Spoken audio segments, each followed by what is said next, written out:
Hi all, welcome to ക്രിക്കരീന. Chennai super കിങ്സിന് അവരുടെ സൂപ്പർ താരമായ അശ്വിനെ നഷ്ടമായിരുന്നു.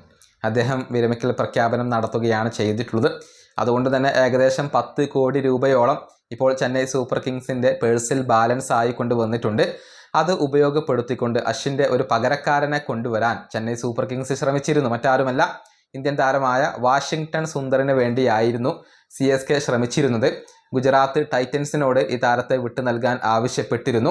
നമുക്കറിയാം, ഗുജറാത്ത് ടൈറ്റൻസ് 3.20 കോടി രൂപ നൽകിക്കൊണ്ടായിരുന്നു ഇദ്ദേഹത്തെ സ്വന്തമാക്കിയിരുന്നത്. ഈ തുക നൽകാൻ CSK തയ്യാറായിരുന്നു. അതായത് മുഴുവൻ ക്യാഷ് ഡീലായിരുന്നു CSK ഉദ്ദേശിച്ചിരുന്നത്. താരങ്ങളെ കൈമാറാൻ CSK തയ്യാറായിരുന്നില്ല.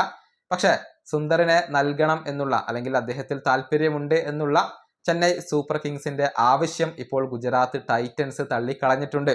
പ്രമുഖ മാധ്യമമായ ക്രിക്ബസ് ആണ് ഇക്കാര്യം റിപ്പോർട്ട് ചെയ്തിട്ടുള്ളത്.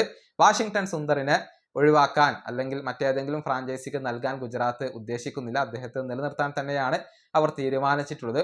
അതിന് പിറകിൽ പ്രവർത്തിച്ചത് മറ്റാരുമല്ല, ആശിഷ് നെഹ്റയാണ്.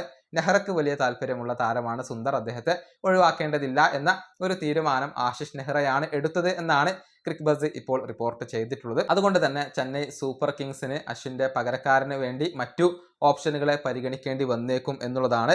ഏതായാലും ചെന്നൈ സൂപ്പർ കിങ്സ് വലിയ അഴിച്ചുപണികൾക്ക് കോപ്പ് കൂട്ടുന്നു എന്നാണ് പല ക്രിക്കറ്റ് മാധ്യമങ്ങളും ഇപ്പോൾ റിപ്പോർട്ട് ചെയ്തിട്ടുള്ളത്. ഈ വീഡിയോയുടെ അവസാനിപ്പിക്കുന്നു. അടുത്തൊരു വീണ്ടും കാണാം.